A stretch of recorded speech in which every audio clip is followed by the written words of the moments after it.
Mas a gente vê a mídia tradicional aí, ela tem um lado, né? Existe aí a Flapress. Teve uma postagem que Então pra que tá tendo licitação? Se somente no Rio de Janeiro pode se licitar, no Maracanã. E se são 4 clubes, um não tá interessado, gente, nós estamos perdendo tempo aqui, gente. Nós estamos perdendo tempo. Ou o Vasco só poderia se tivesse o Bangu como parceiro? Por que choras?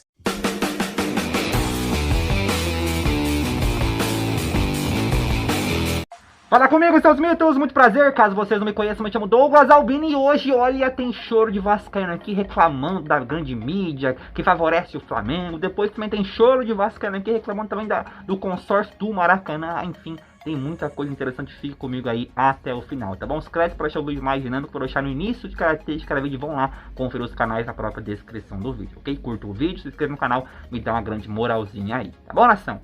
Bora pro conteúdo, hein? Vamos lá. Você acha que a mídia deu a... Nem acho que, na verdade, deveria dar. O problema é que fazem quando é com o Vasco.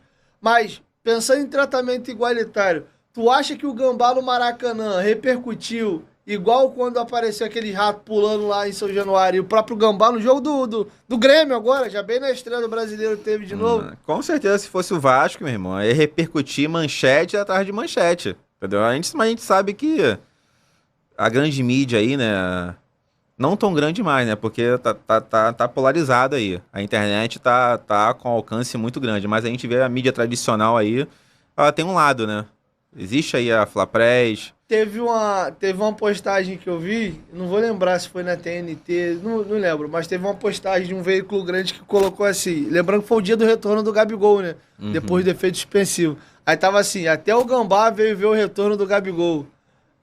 Levaram para um lado nossa, o homem voltou, até o Gambá veio ver o retorno dele. Então, assim, a gente vê que o tratamento de fato é diferente, né? É diferente, né? Pro Vasco eles têm uma má vontade danada, né? Quando se trata de outros times aí, tem uma certa tolerância. Infelizmente, a gente vai ter que abrir o news falando de um assunto que eu já tô levando já pra...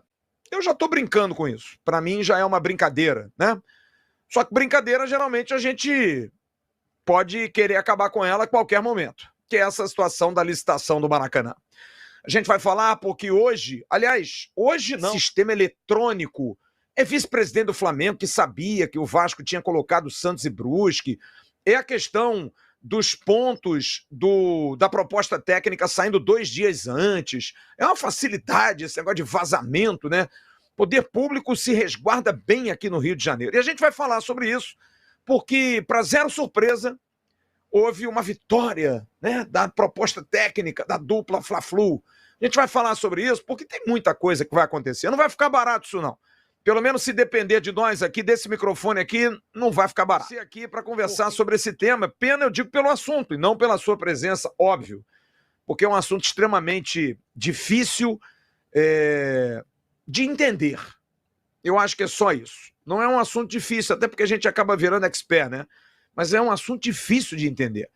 Porque o governo do estado, apesar do dia ser amanhã, e eu volto a falar, divulgou as notas na segunda fase da licitação do Maracanã para a proposta técnica. E como eu disse aqui, para a surpresa de 0 pessoas, o consórcio Flamengo-Fluminense teve notas maiores, né? Seguido pelo consórcio Vasco W Torre, e o consórcio da Arena 360 de Brasília acabou sendo desqualificado.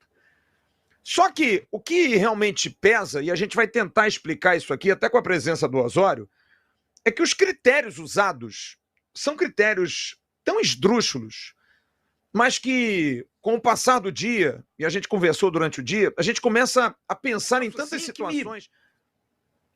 Eu não sei mais, Osório, o que a gente fala disso. Porque eu acho que isso... A gente acabou de mostrar. Obrigado, João. O seu documento, para mim, mostra a contradição com 5 minutos. Porque se você libera para nacionais e estrangeiros e coloca na sua justificativa porque são estados diferentes, então para que está tendo licitação? Se somente no Rio de Janeiro pode se licitar, no Maracanã.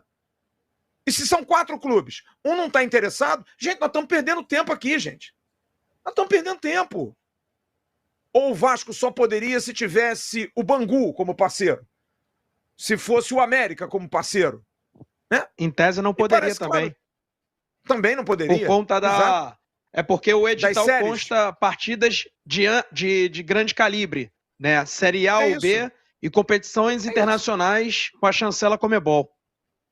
Então, o que a gente está fazendo aqui, Carlos Roberto Osório? Agradecer demais, mais uma vez, deixar claro que lhe convido por ser um profundo conhecedor desse assunto. Você está nessa briga aí enquanto na gestão grande e continua como vascaíno incomodado muito com isso, uma pessoa do poder público também, esteve lá.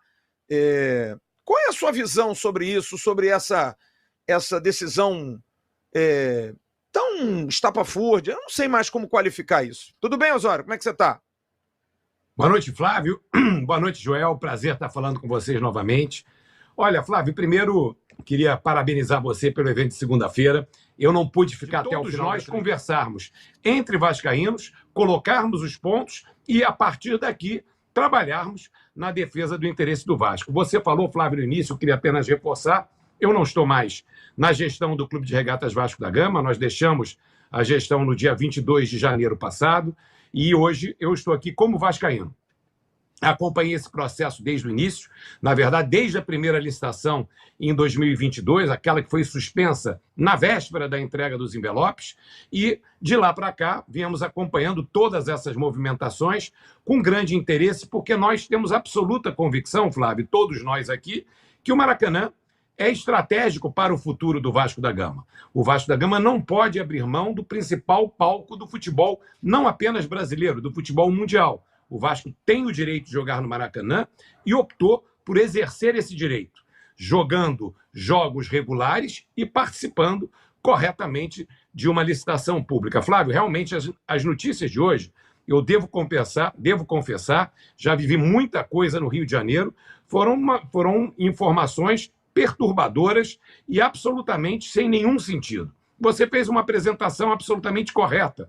Nós estamos participando de uma licitação internacional, aberta para nacionais e estrangeiros, com a possibilidade de trabalhar o Brasil inteiro. Não há nada no edital que impeça qualquer clube de fora do Rio de Janeiro de oferecer os seus jogos para um licitante. Não existe nenhuma regra que... Nação, é aquela história. Na época que o Maracanã tava parado, lá na pandemia, o Maracanã parecia que não era tão importante para o Vasco da Gama. Afinal de contas, o Flamengo procurou o Vasco, procurou antes do Fluminense, inclusive, para ajudar a manter os custos lá e tudo mais. O Vasco não quis. Agora começou com todo esse papo aí. Enfim, não vai já o Flamengo construir o estádio, nosso próprio estádio, né, Nação? Porque a gente não vai ter mais essa dor de cabeça. Eu digo outra coisa, hein? Se o Flamengo sair do Maracanã, o Maracanã vai virar elefante branco. Escuto pra vocês. Tamo junto, nação. E é nóis. Quero saber a opinião de vocês.